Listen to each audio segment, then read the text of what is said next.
자, 안녕하세요. 오늘 하루 어떻게 보내셨습니까? 여러분들.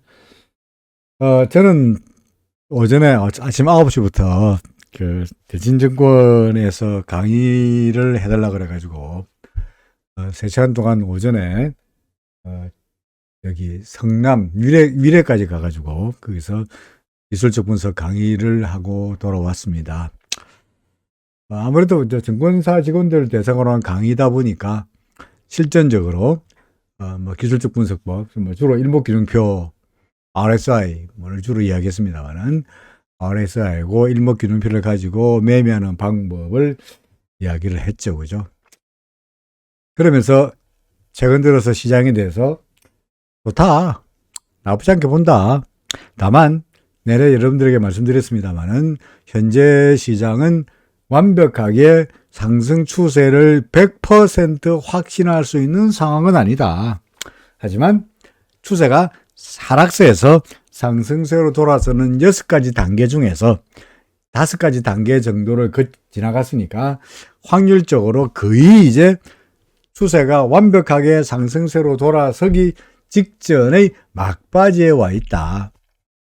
그러니까 웬만하면 평소에 눈여겨봤던 종목들, 이상한 종목들 사가지고 고생하지 말고, 예를 들어서 셀트리온 헬스케어라든지, 셀트리온 헬스케어를 꼭 찍어서 말씀드린 건 아닙니다만은, 하락세에 있는 종목을 굳이 찍어서 사기보다는 그냥 추세적으로 상승세에 있는 종목을 골라가지고, 어려운 종목 하려지 말고 남들이 모르는 이상한 종목 사가지고 대박을 노리지 말고 누구나 다 아는 종목들, 삼성전자, 하이닉스, 네이버, 카카오, 그죠? 그런 종목들을 사가지고 평균 이상의 수익을 얻는 것 같으면 행복하지 않겠느냐. 그런 이야기를 하고 왔습니다. 내내 여러분들에게 말씀드리는 거나 제가 증권회사 직원들한테 또 다른 이야기, 그게 아니고, 주식이라는 것은 남들이 모르는 이상한 종목들, 소형주, 시가총액이 1,000억도 안 되는 종목을 몰래 사가지고 상한가 되는 것을 노리는 게 주식 투자란다. 이런 이야기를 할 수 없잖아요. 그죠?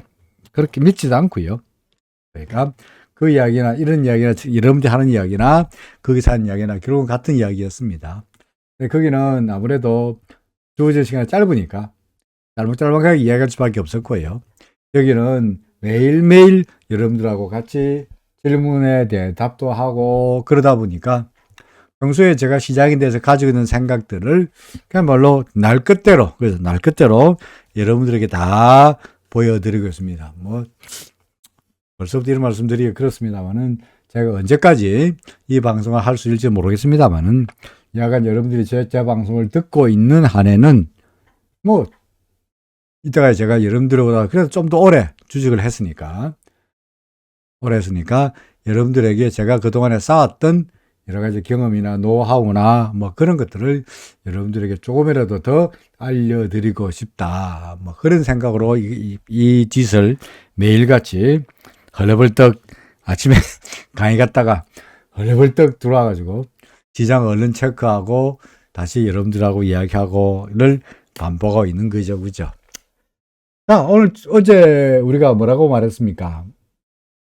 기다리는 조정이지만, 조정이 나타났지만, 어차피 주가란 게 기다리는 조정이지 않냐. 구름 안으로 들어가면서 왔다 갔다 할 것 같지 않냐. 어차피 구름 안에서는 주가가 횡보하기 마련이니까, 그죠? 횡보하기 마련이니까 굳이 급등세를 기대하고 하기보다는 느긋하게 안개 속에서 구름 안에서 앞이 잘 안 보이는 것처럼 주가도 현재 코스피 지수도 그런 상황이지 않겠나 이렇게 말씀드리겠습니다. 그렇죠? 어제도 조정이 있을 거예요. 어제가 주가 밀린 것은 굳이 말한다면 중국의 GDP가 옛날에 중국 같은 경우에는요, 옛날에 후진타오 있을 때는 후진타오 주석이 있을 때는 빠 이런 게 있어요. 빠가 뭐야? GDP 성장률 8% 이상을 유지하라. 8% 이상을 8% GDP 성장률을 유지하라. 이게 빠예요. 그래야 1년에 중국은 1,500만 명의 젊은이들이 배출돼요. 학교를 졸업해요.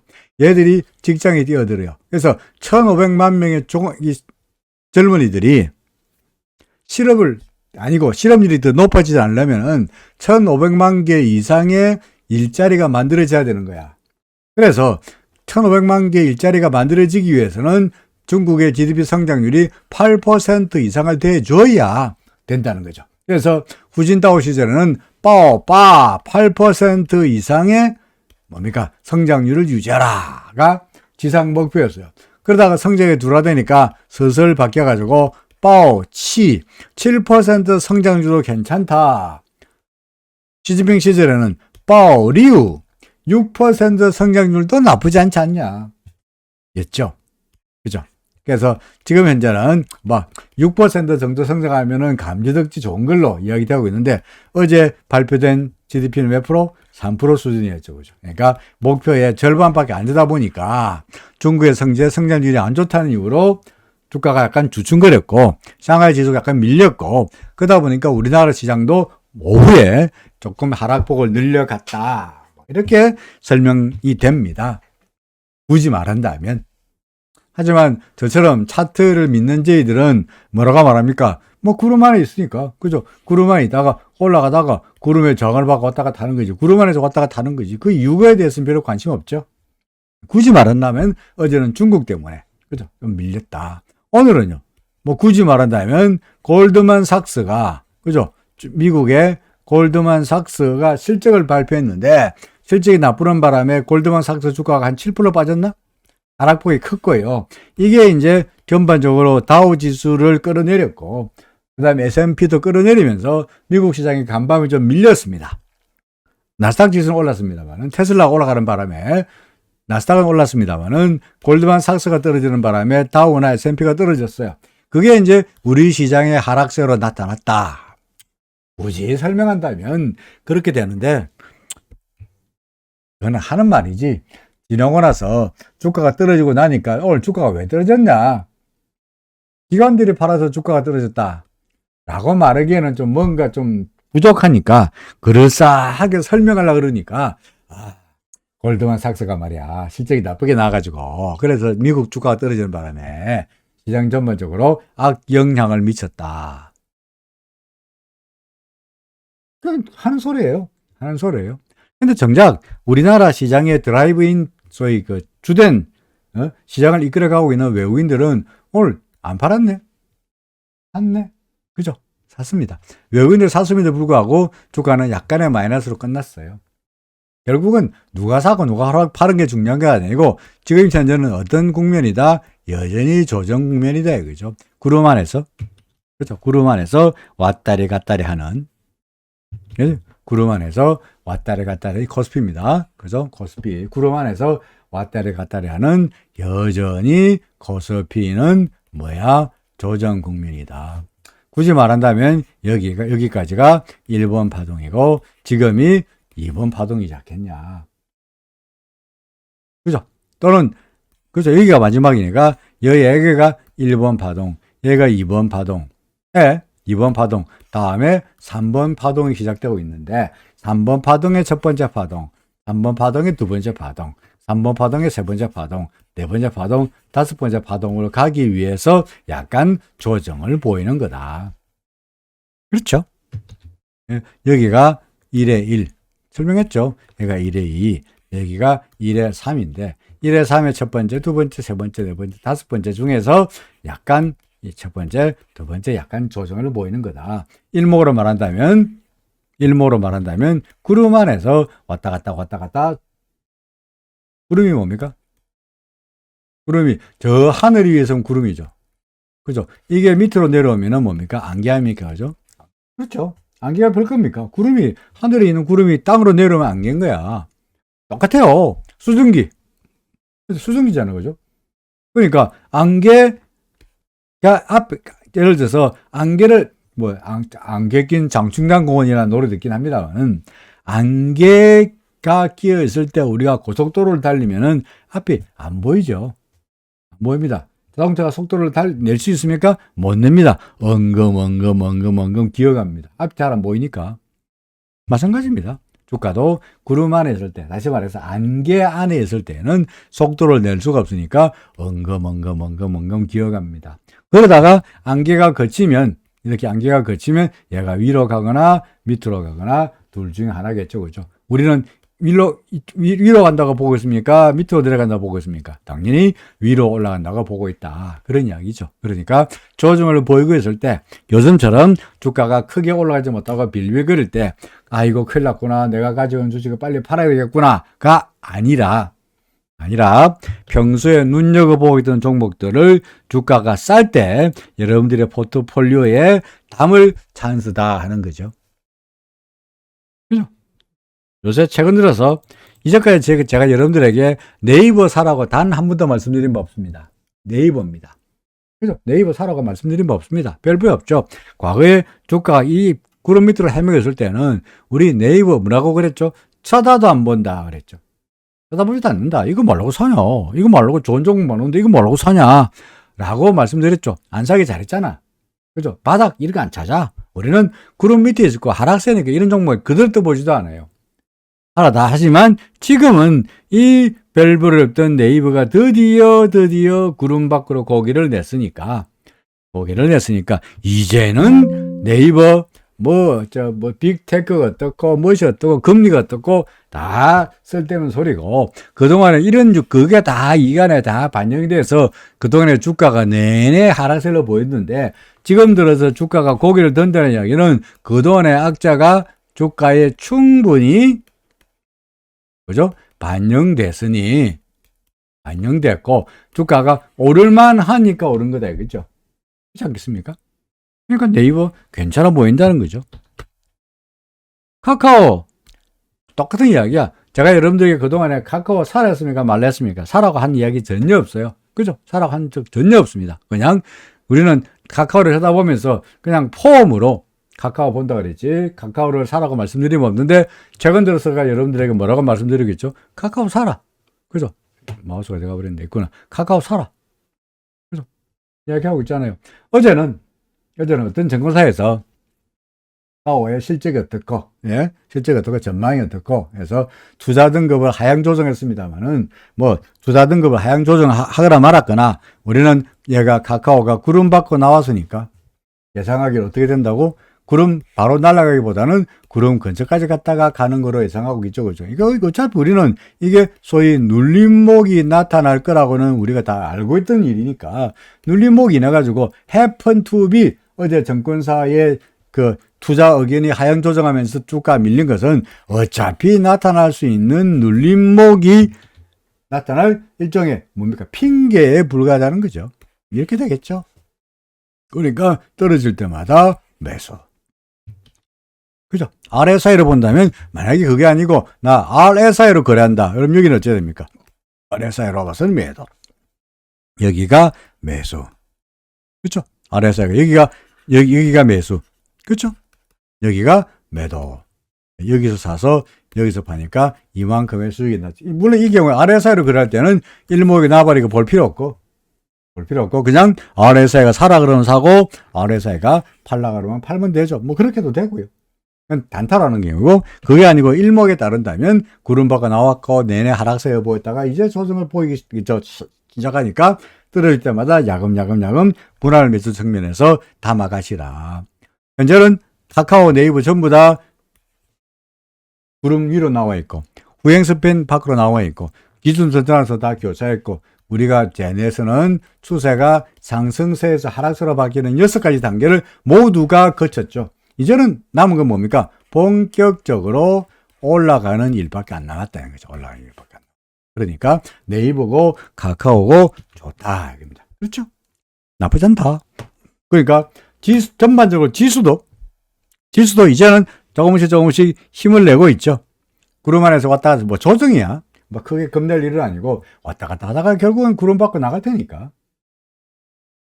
이때가 우리로서는 매수의 타이밍이지 쫄아가지고 소위 속된 말로 쫄아가지고 얼른 그 좋은 주식을 싸게 샀는데 예를 들어서 이런 데서 그 좋은 이런 데서 싸게 산 주식들을 굳이 팔 필요는 없지 않겠냐.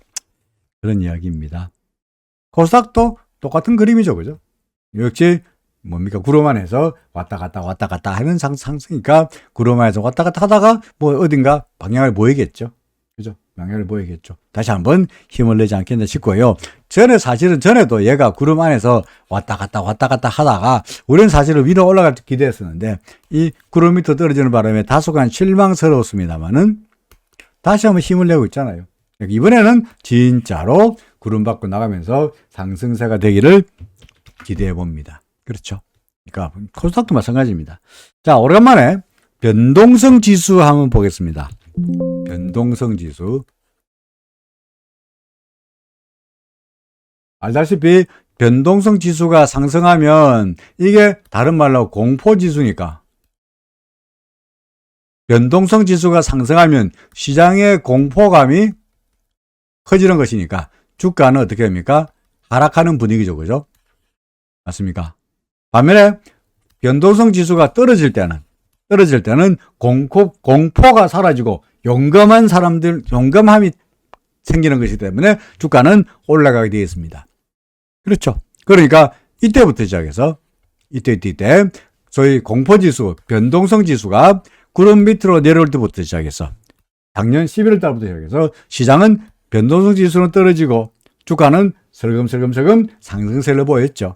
물론 그러다가 변동성 지수가 반등하는 그런 모습을 보였습니다만은 내내 말씀드리기로 위에 구름이 이렇게 막강하게 저항을 보이고 있는데 올라가 봤자 이 구름을 뚫고 상승세로 가기는 어렵지 않겠냐. 결국은 여기가 저항선이 되면서 다시 아래쪽으로 흘러내려가지 않겠냐. 변동성 지수는 지금 보다시피 구름 위로 살짝 올라왔다가 현재 다시 어떻게 되고 있습니까? 구름 밑으로 떨어지고 기준선 밑으로 내려오고 구행스 밴도 캔들 밑으로 내렸으니까 추세가 하락세로 돌아서는 단계를 다 거쳤죠. 이제는 내려간 일밖에 안 남았다 하는 겁니다. 일각에서는 현재의 변동성이 오늘의 변동성이 16.8인데 이 좀 낮은 수준 아닌가. 전에 보니까 15 정도밖에 안 갔네. 그러니까 떨어져 봤자 이 정도밖에 안 갈 테니까 주가가 올라가 봤자 변동성 지수가 떨어질 수 있는 여력이 얼마 안 남았기 때문에 주가가 올라가 봤자 별로 못 올라갈 거다라고 주장하는 사람도 있기도 합니다. 뭐 틀렸다라고 말하기는 그렇습니다만은 잘 보면은 현재의 변동성 레벨이 여기죠. 그죠?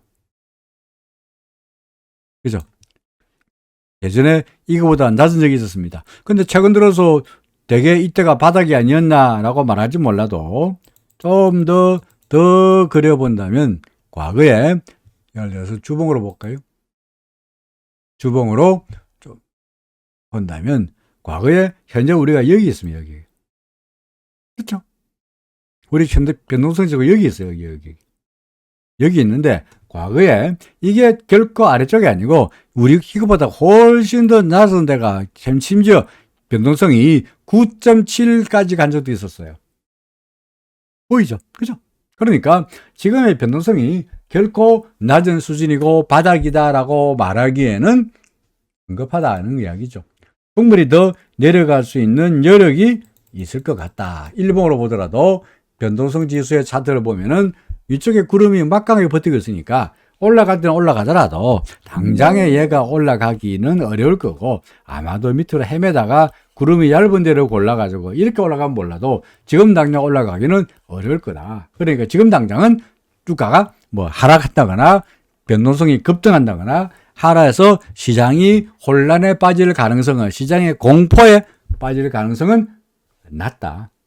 매우 낮다. 이렇게 설명이 됩니다. 그러니까 변동성은 떨어지고 있고 점점점 올라가봤자 위로 변동성 지수에 위에 구름이 버티고 있고 하락세이고 지금의 레벨은 결코 뭐 바닥이라고 말하기에는 아직은 좀 더 내려갈 수 있는 룸이 있고 다른 지표들 RSI를 보더라도 그래서 아직까지 충분히 더 내려갈 수 있는 여력이 있는 상태에서 지금을 바닥이라고 말해서 주가가 꼭지에 왔다 다 왔다 라고 말하는 것은 성급해 보인다. 이렇게 설명이 됩니다. 간밤에 나스닥 지수는 테슬라의 상승에 힘입어서 상승세로 보였습니다. 그러나 나스닥 지수는 올랐으나 0.14% 올랐고요. 뭐 여전히 위에 여기가 저항을 되고 있고 후행 스팬도 걸리고 있으니까 뭐 역시 시간이 걸리겠죠. 그죠? 상승세로 돌아서기 위해서는 아무래도 구름 상단의 저항과 후행 스팬의 저항을 예상해 본다면 당장 급등세로 보이기보다는 역시 시간을 끌면서 서서히 위로 넘어가려고 되지 않겠냐. 그렇게 생각이 됩니다. 나스닥 지수입니다. 그죠? 나스닥 지수. 그러니까 나스닥 지수 뭐 상승세이긴 한데 요거를 뚫기 위한, 저항을 뚫기 위한 약간의 시간이 필요하고, 이 시간이 필요하면서 나스닥 지수가 버벅거릴 때 우리나라 시장도 버벅거릴 거다. 더더구나 알다시피 오늘이 이제 뭡니까? 수요일인데. 그죠? 내일과 모레 이틀만 지나고 나면은 설날이죠. 그죠?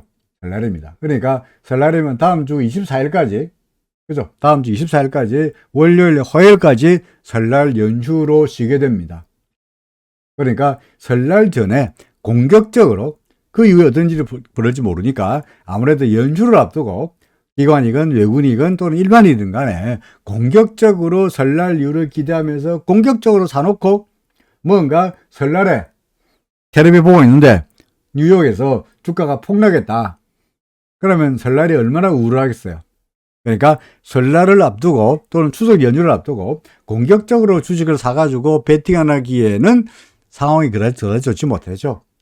그렇다고 팔자니 설날 이후에 주가가 올라간다면 또 배가 아플 테니까 대부분의 사람들은 어떻게 합니까? 현 상태에서 그대로 유지를 선택하는 경향이 많고요. 그러다 보니까 주가는 크게 급등하거나 급락하지 못하고 우리나라 시장, 코스닥 시장 구름 안에서 왔다리 갔다리, 코스피 시장 구름 안에서 왔다리 갔다리 하는 모습으로 설날까지가 이어지지 않겠나, 뭐 이렇게 생각할 수 있습니다. 오늘은 이것도 볼까요?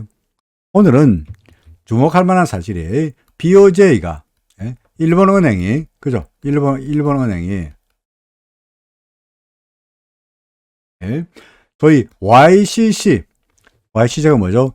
Yield Curve Control 정책을 그대로 유지한다 그랬어요. 유지한다. 그 전까지는 예를 들어서 일본은행이 10년물 제페니즈 가버먼트 본드, 일본 국채의 10년짜리 일들을 이때까지 0.25%로 묶어놨다가 그걸 갖다가 지난달에 갑자기 0.5%로 올리는 바람에 엔화 금리도 급등했고 우리나라 10년물 금리도 급등했고 엔화 환율은 와장창 엔화 강세, 엔화가 떨어지는 그런 모습을 보였던 게 지난달입니다.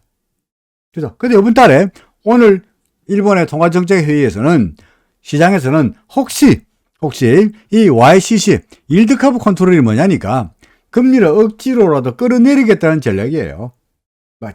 설명하면 길어집니다만 간단하게 말해서 금리를 억지로라도 끌어내리겠다는 전략을 갖다가 YCC 일드 커브를 컨트롤하겠다 하는 정책을 시장에서 혹시 이번에 오늘 통화정책회의에서 이거 폐기하지 않을까?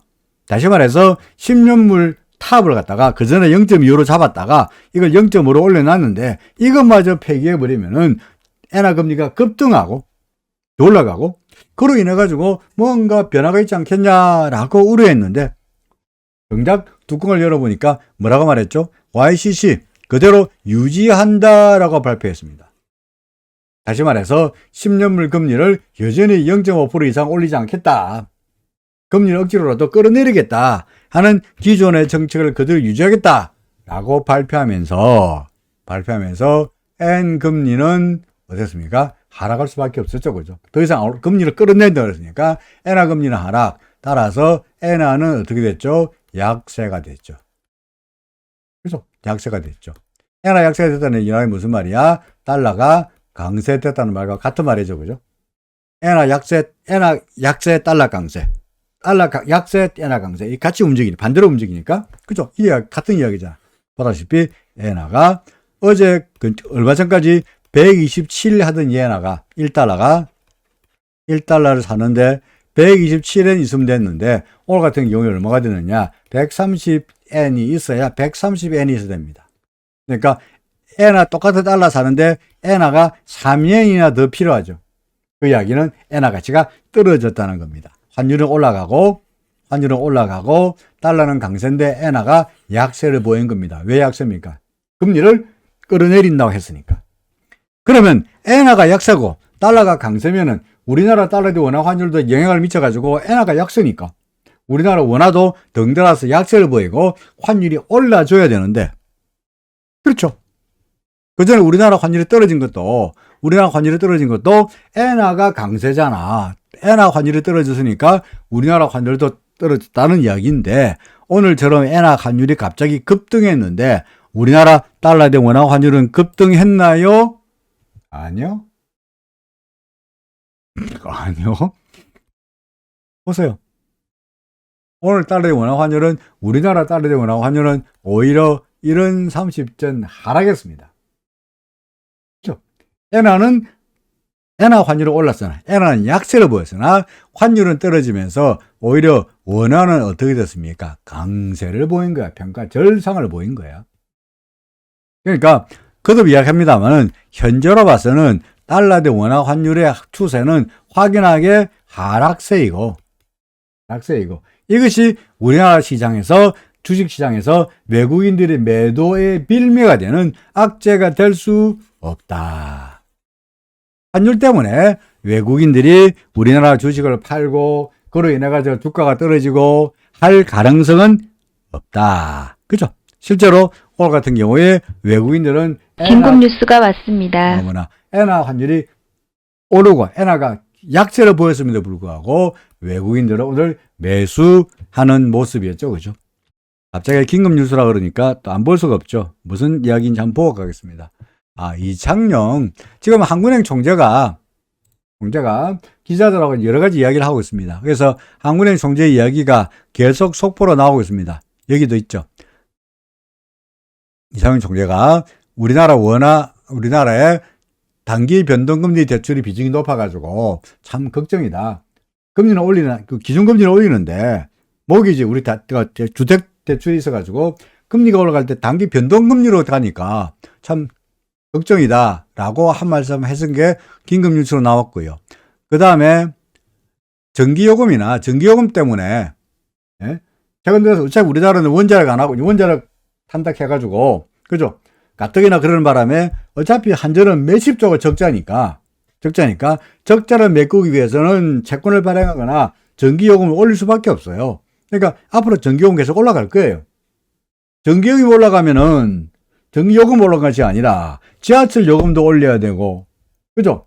뭐 전기로 쓰고 있는, 예를 들어서 뭐 우리 보고 있는 뭐 모든 게 다 올라갈 수밖에 없으니 전기요금 때문에 물가 둔화가 상대적으로 더딜 거다라고도 한 말씀 하셨고, 그 다음에 금융 시스템의 문제는 없지만 부동산 부문에서는 혹시 어떻게 될지 모르겠다라고도 등등의 말씀을 하고 계신데, 막판에 지금 한 이야기가 물가가 우리나라 한 3% 정도 되지 않겠냐. 뭐 그렇게 말씀하시네요. 우리나라 물가가 연말에 3% 좀 될 것 같다는 말은 무슨 의미를 가지고 있습니까? 우리나라 CPI가 최근 들어서는 5% 수준이었거든요. 근데 연말에 한 3% 될 것 같다라는 이야기는 지금은 물가가 올라가고 있지만 점점 물가가 떨어질 것 같다는 이야기입니다. 그죠? 상승폭이 둔화될 것 같다.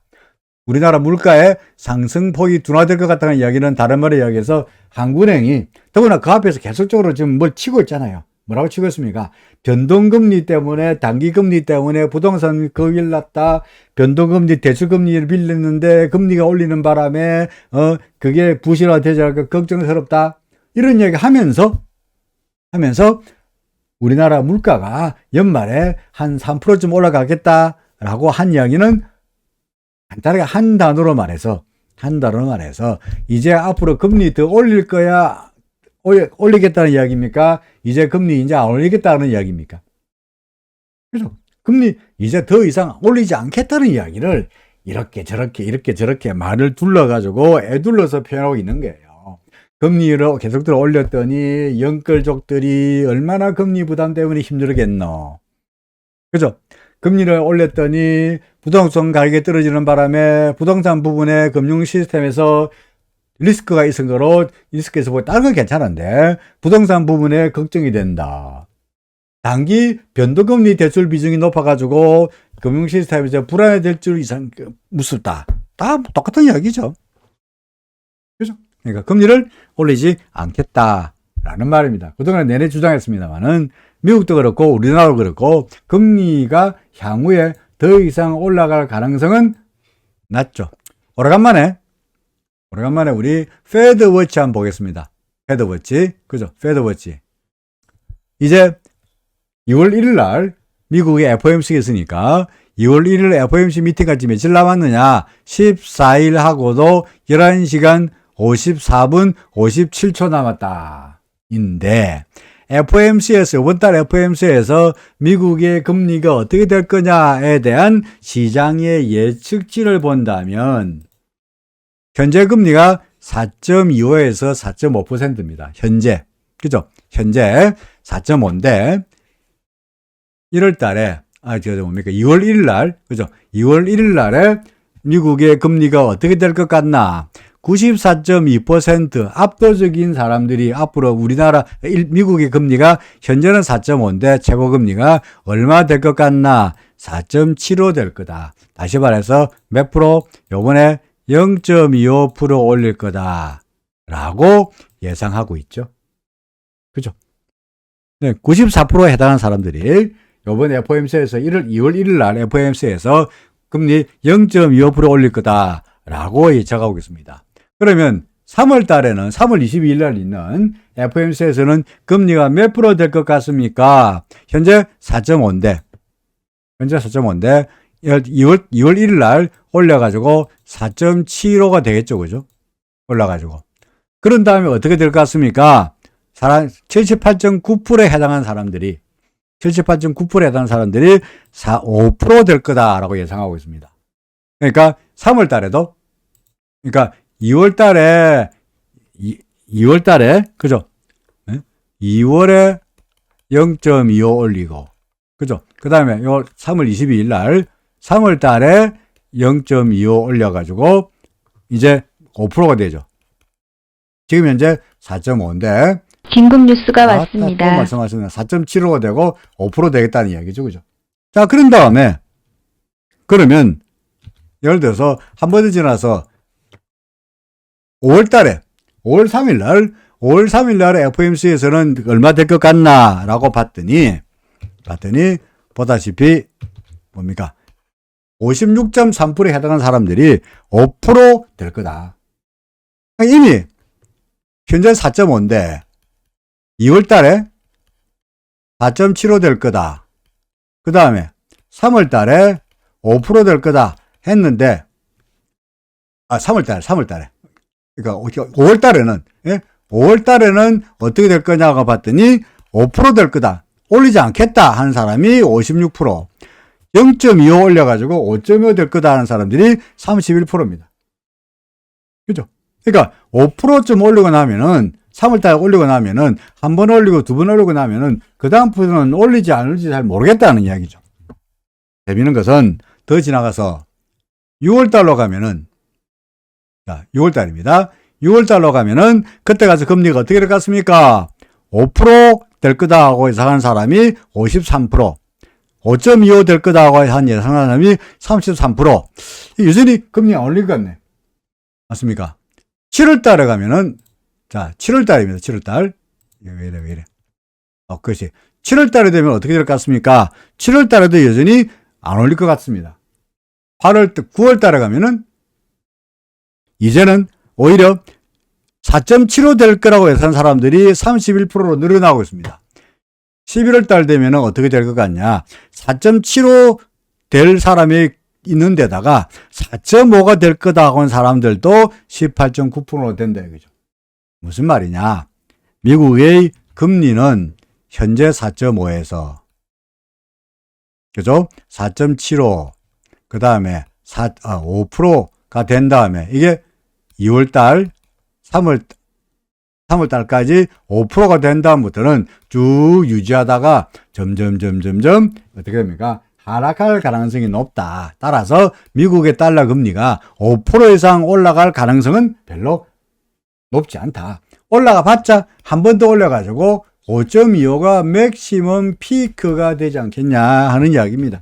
우리나라 한국은행의 이상윤 총리는 벌써부터 이제 우리나라 금리를 올리지 않겠다고 벌써부터 뭔가 이야기를 하고 있고요.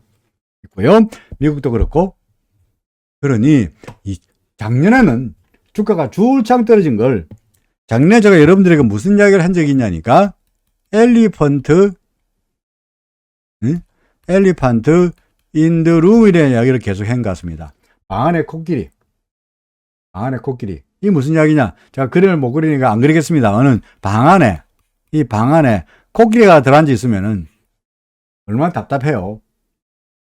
그죠? 답답해요. 하지만 그 방 안에 있는 사람들은, 이 인간들은 코끼리가 들어앉아 있음에도 불구하고 씩씩 콧김을 내가면서 덩치 큰 게 있음에도 불구하고 방 안에 있는 사람들 예서 코끼리를 외면하면서 방 안에 코끼리 없네, 방 안에 공기가 쾌적하네 라고 하는 현상을 엘리펀트 인 더 룸, 방 안에 코끼리라고 말합니다. 있는 악재를 애써 외면하는 현상을 엘리펀트 인 더 룸이라고 합니다. 작년에의 금융시장에서, 주식시장에서 코끼리가 뭐였죠? 금리 인상이었죠. 그죠? 금리 인상이었죠. 금리 인상은 분명히 악재야. 이 악재로 인해가지고 주가는 떨어질 수밖에 없었어요. 다우도, 나스닥도, S&P도 작살났고요. 우리나라 시장도 떨어졌잖아. 금리가 올라간다면 시장이 버틸 수가 없어요. 그 코끼리였어. 근데 지금은 코끼리 없어요, 이제. 진짜로 없어요. 보다시피 FOMC의 시장의 예상치를 보더라도 이제 뭡니까? 11월 달 되면 11월 1일 되면은 최고 금리가 5% 되겠다. 29%. 4.75 되겠다. 34%. 4.5% 되겠다. 심지어 되겠다. 라고 하는 사람까지 있을 정도로 금리가 더 이상 이 이상으로 올라갈 가능성이 없다는 거죠. 그러니 더 이상 금리가 악재가 될 것 같지 않다면 이제는 그것 때문에 금리로 인해 가지고 주가가 뜨고 할 일은 없을 것이다. 그런 이야기입니다. 뭐 우리 엘리어트 파동으로 이야기해 가지고, 그죠? 엘리어트 파동으로 봐 가지고 지금의 파동이 어떠니 이런 이야기 합니다만은 뭐 그것도 좋은 방법이긴 한데 시장의 그 내비게이션으로 우리가 지금 어디쯤 위치하고 있는가를 알아보는 것도 중요한 테크닉이긴 합니다만은 큰 흐름으로 봐서, 경제 흐름으로 봐서 작년에는 금리 때문에 시장이 안 좋았다면 지금은 더 이상 금리로 인해 가지고 시장이 나빠지고 그로 인해 가지고 쫄고 예를 들어서 곱벗을 사고 주가가 오를 때마다 매도 쪽으로 때리는 것은, 시장을 부정적으로 보는 것은 별로 바람직한 현상이 아닐 거다 하는 이야기입니다. 작년에 제가 여러분들에게 뭡니까? 뭐 시장을 부정적으로 보고 떨어질 거다, 그러니까 오른다라고 긍정적으로 말하지 않았죠. 그죠? 하락 파동 중에 어딘가를 가고 있지 않겠냐. 우리가 어딘가 하락 파동이다, C 파동이다 라고 내내 말씀드렸습니다만 이제는 더 이상 비관적으로 보기에는 시장도 살아나고 있고, 그죠? 시장도 살아나고 있고 주가도 좋아지고 있고, 예를 들어서 환율은 환율대로 떨어지고 있고, 금리는 금리대로, 우리나라 금리입니다. 우리나라 금리도 다시 떨어지고요. 요즘 하락세. 그죠? 미국의 금리도 이게 뭐야? 항생이군요. 미국의 10년물, 미국의 금리도 보다시피 하락세를 보이고 있잖아요. 그렇죠? 그러니까 이런 것들이 오늘 일본이 엔에 대해서 금리를 끌어내리겠다 하는 바람에 엔화 값이 폭락하고 달러가 강세를 보였습니다만은 그럼에도 불구하고 우리나라 달러 대 원화 환율은 흔들리지 않았다는 겁니다. 원화가 약세를 안 보였다는 이야기입니다. 그러니까 더 이상 환율은 시장에는 악재가 아니다. 금리도 더 이상 악재가 아니다. 맞습니까? 그러면 시장이야 결국은 궁극적으로 좋다고 봐야 되지 않겠나. 우리 시장 중에서, 우리 주식시장을 둘러싼 여러 가지 대외 변수 중에서 일본도 일본입니다만은 뭡니까? 거의 중국 시장도 중요하죠. 그죠? 그죠? 중국 경기가 좋아지면 우리나라 시장도 좋아질 수밖에 없는데, 중국 경기 어제 GDP가 나쁘게 나오면서 나쁘게 하면서 약간 주춤거렸습니다만은 뭐 주춤거리는 게 0.1% 떨어지는 정도였고요. 중국 경기 나쁘다는 것은 시장이 다 산적 동조다 할 수 있는 상황이죠. 사람들을 방 안에 가둬 놓고 코로나 때문에 밖에 나오지 말라 그러니까 중국 경제가 살아날 수가 없는 거야. 근데 이제는 제로 코로나에서 위드 코로나로 바뀌면서 사람들 풀고 공항객 받아들이고 뭐 이러면서 서서히 물론 그로 인해 가지고 코로나 감염되는 사람도 많고 통계를 믿을 수 없고 여러 가지 부정적인 부작용도 있긴 하겠습니다만은 큰 흐름으로 봐서는 과거에 이때까지 중국이 제로 코로나 정책을 취하면서 시장이 내내 하락세로 보였던 에 비해서는 지금의 시장은 그때하고는 다를 것이다 라고 예상할 수 있습니다. 이게 바로 이거는 항생입니다. 그죠? 항생입니다. 항생은 상하이 지수보다도 훨씬 더 시장 민감도가 빠르고요. 그죠? 빠르고. 그리고 주가의 하락이나 상승폭이 상하이 지수보다 훨씬 더 민감합니다. 이 항생이 그동안에 내내 역시 마찬가지 하락세로 보이다가 드디어 올라가고 있잖아요. 이미 항생은 상당히 많이 완벽한 상승세입니다. 그렇죠. 이제 그러니까 여기서 우리가 매달 주자가집니다. 나는 여기서 구름 받고 나왔을 때 여기서 항생을 매수했다면 벌써 이만큼의 수익이 생겼잖아. 상하이지수도 마찬가지일 거고 이런 것들이 우리 시장에는 분명히 훈풍으로 작용할 것이다 라고 설명할 수 있습니다. 환율도 괜찮고 상하이도 괜찮고 더구나 비트코인 말씀드렸듯이 드디어 구름 밖으로 나왔으니까 소위 리스크 온 하면서 위험 자산에 대한 관심도도 늘어나고 있는 상황이다 보니까 더 이상 금리 이제 미국이 달러 금리 올릴 만큼 올렸고 우리나라도 금리도 올릴 만큼 올렸고 이제 한국은행은 오히려 금리 올리면 한국은행이 금리 올렸음에도 불구하고 은행값이 예전에는 5%씩 정기예금 금리 줬는데 요새는 1년 동안 예금하더라도 5% 금리 안 줘요. 3점 몇 프로밖에 안 줘요.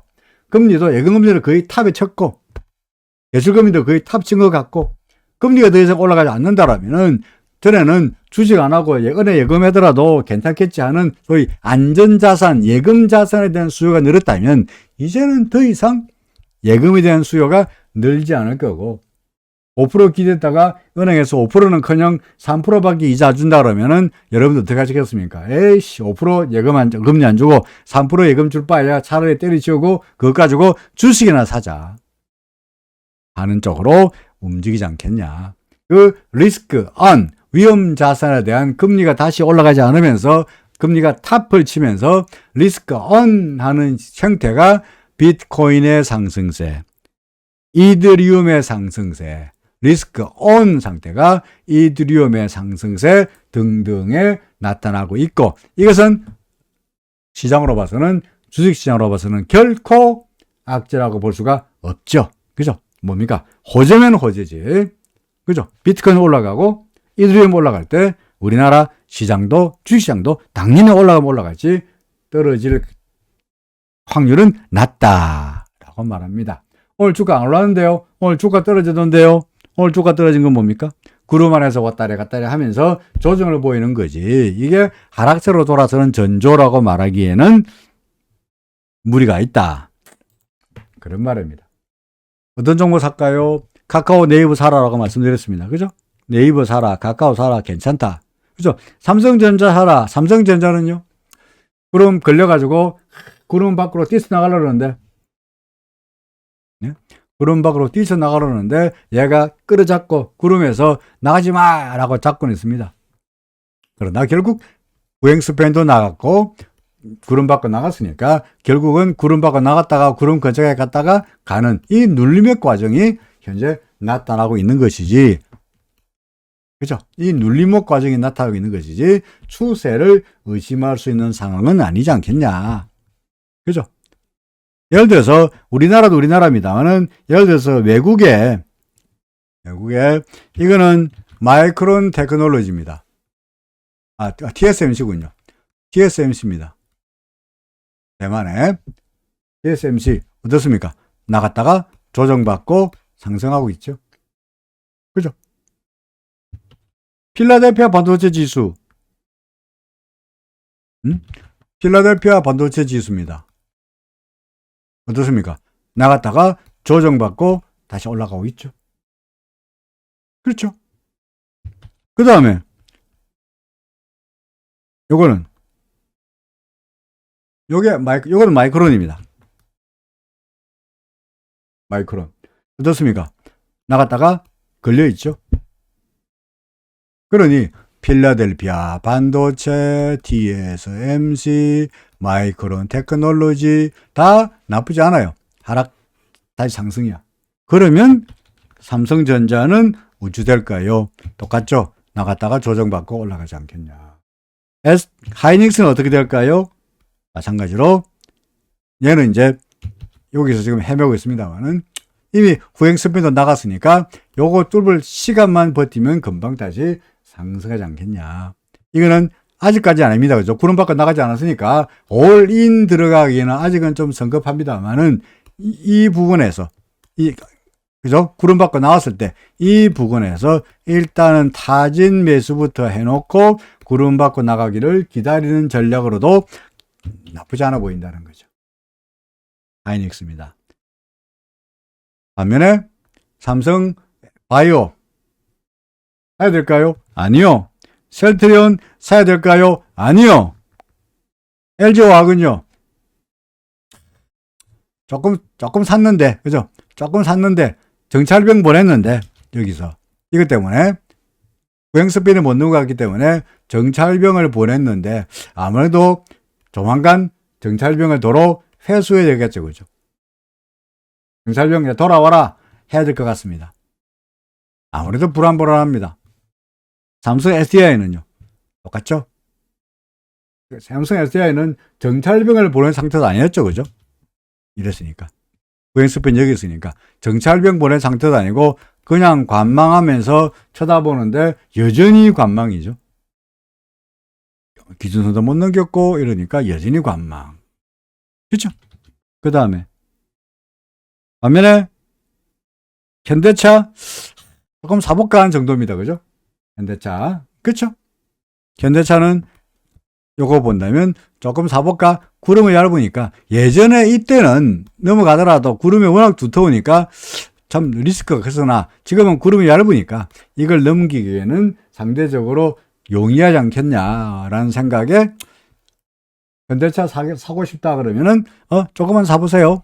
분할 매수 관점에서 조금 들어가 보세요. 대신에 구름 받고 나가면은 뭐 하다못해 16만 원 넘어 17만 원 정도 되면은 그때부터는 왕창 사셔도 됩니다. 급하게 서둘지 마시고 조금만 사면서 기다려 보십시다 라고 말할 수 있을 것 같습니다.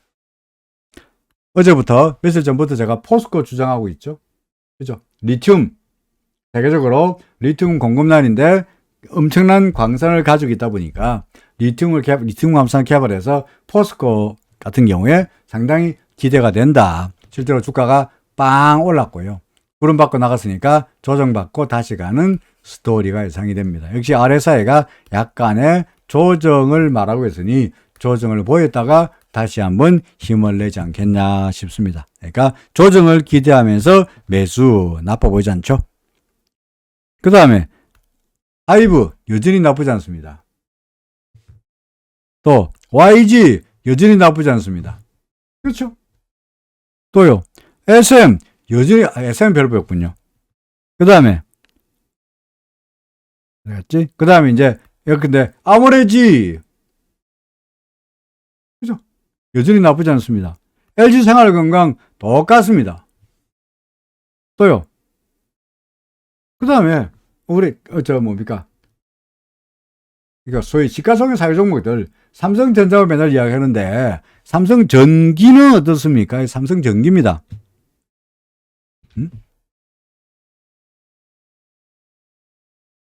어떤가요? 구름 밖에 나왔고 구름이 지지받고 다시 밖으로 나왔으니까 좋아 보이죠? 삼성전기. 그렇죠. 이런 종목들은 어떻게 본다면 시장에 널렸습니다. 그렇죠. 그러니까 괜히 셀트리온 헬스케어 이런 거 가지고 있으면서 마음 상하지 말고 셀트리온 헬스 하지 말고 삼성바이오 이런 거 사가지고 고전하지 말고, 고전할 필요 없고, 여기가 바닥이었는지 아직 우리가 모르겠으니까, 바닥을 지나서 얘가 꾸역꾸역 올라가서 기준선 넘기면 조금 사보고, 구름 위로 올라가면 더 사는 정도로 여기를 바닥이 아니고 추세를 확인하고 매수한다면, 이거는 여전히 여기서라도 관망이죠. 그죠? 그러니까, LG에너지 솔루션. 어떻습니까? 얘도 관망이죠. 그죠? 아직 멀었고요. 그러니까 여전히 관망이야. 관망. 물론 RSI로 한다면 모르겠습니다만 RSI가 아니다 그러면은 일목으로 말한다면 여전히 관망, LG엔솔 라고 한다면 세상은 우리 예전에 누굽니까? 그 김우중 배우 회장이 쓴 책 중에 세상은 넓고 할 일은 많다. 세계는 넓고 할 일이 많던가 세상이든가 잘 모르겠습니다만 둘 중에 하나죠. 세계는 넓고 할 일은 많다. 라는 책 제목처럼 주식을 잘 찾아보면 꼭 코스닥에 있는 시가총액 1000억보다 안 되는 이상한 무슨 바이오, 무슨 컴 이런 종목보다는 보면은 쉽게 우리가 누구나가 다 아는 종목들, 절대로 망하는 종목들, 물론 급등해서 상한가 치고 이런 종목은 아니겠습니다만은 안정적으로 수익을 낼 수 있는 종목들이 시장에 널려 있지 않겠나 싶습니다. 혹시 여러분들 중에서 나는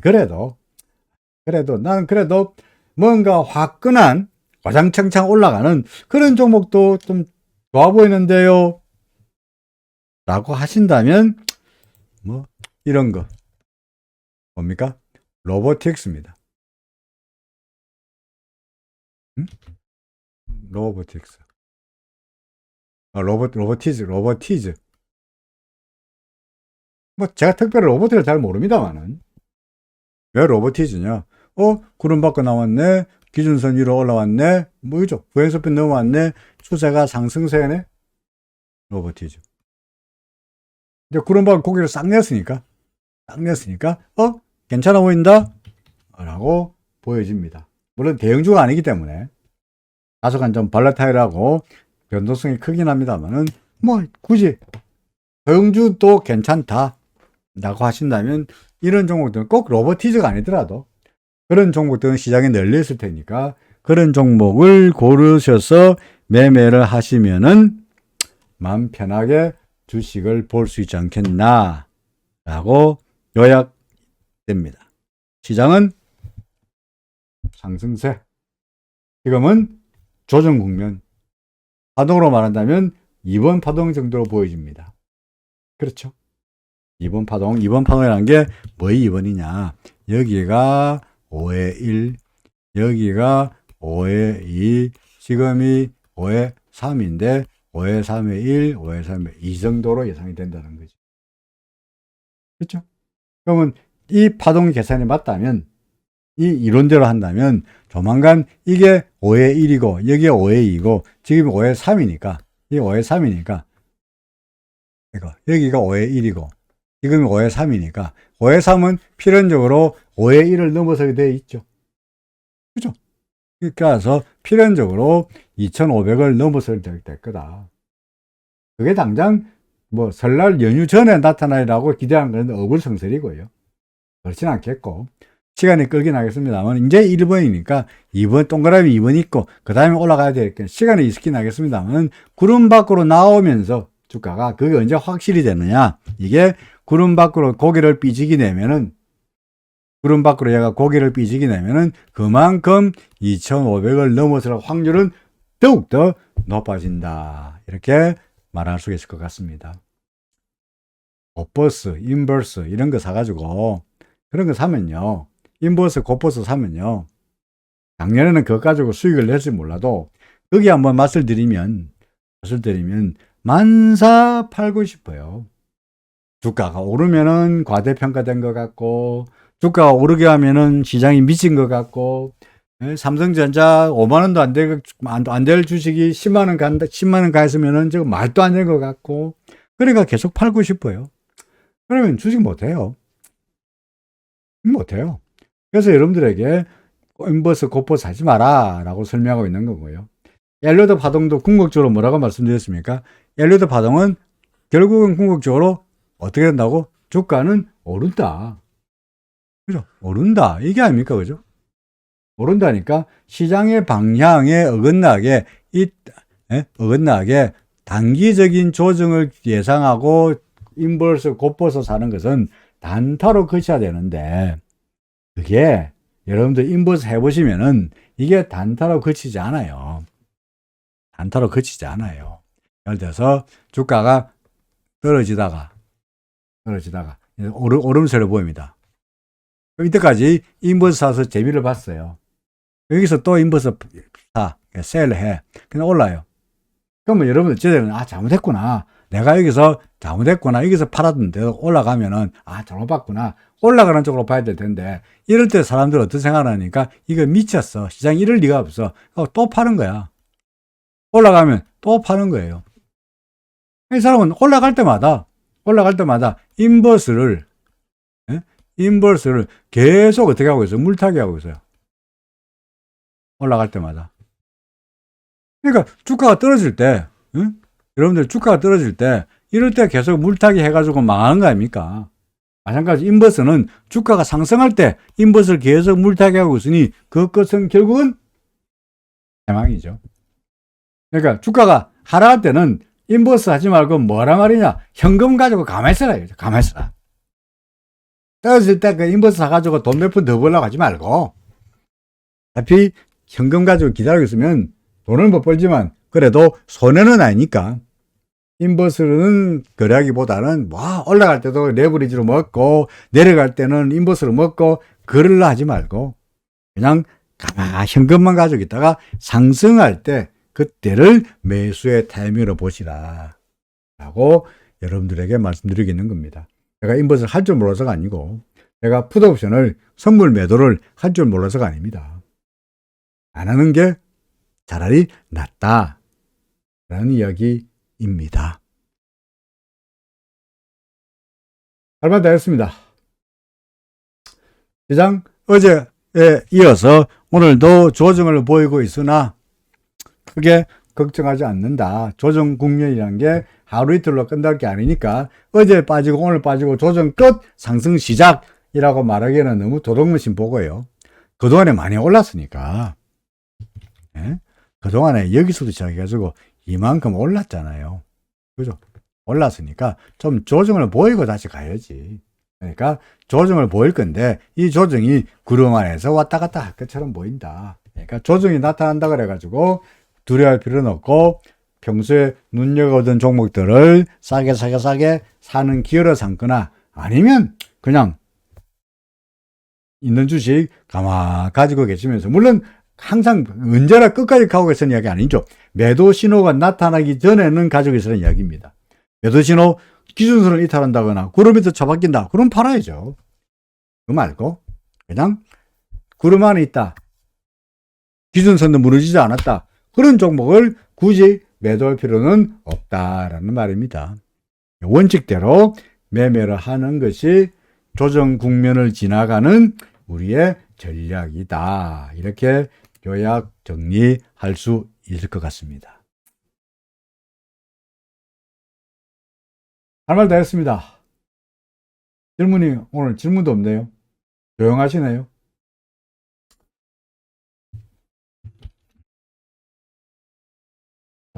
다른 이야기가 없으면 음악을 들을까요? SK텔레콤 어디 가버렸지? 있구나. SK텔레콤 성공했네, 그죠? 이상현님. 여기서 RSI에서 조금 올라가고 있네요. 성공했네, 그죠? 대신에 RSI는 RSI대로만 매매하시면 되겠죠, 그죠? 다른 질문이 없거나 종목에 대한 이야기가 없으면은 노래를 듣도록 하겠습니다. 오늘도 들어주셔서 감사드립니다. 내일도 똑같은 시간에, 사실 제가 오늘은 원래 강의는 12시부터, 오후 1시부터 4시까지로 예정되어 있었어요. 근데 그렇게 하면은 제가 또 라이브를 못 하게 되니까 그 주최 측에 전화해가지고, 야, 나 1시부터 4시 하게 된다면 힘드니까, 스케줄이 있으니까, 나 9시부터 오전, 오후를 좀 바꿀 수 없냐? 라고 해서, 오전, 오후를 억지로 바꿔가지고, 뭐, 생성되는 건 아니고요. 웬만하면 그동안에 제가 며칠 동안 그 방송을 많이 잘 못했으니까, 웬만하면은 스케줄을 어기고 싶지 않습니다. 그러니까, 내일도 똑같은 시간에 여러분들 찾아뵙도록 하겠습니다. 노래 듣고 끝나겠습니다. 고맙습니다.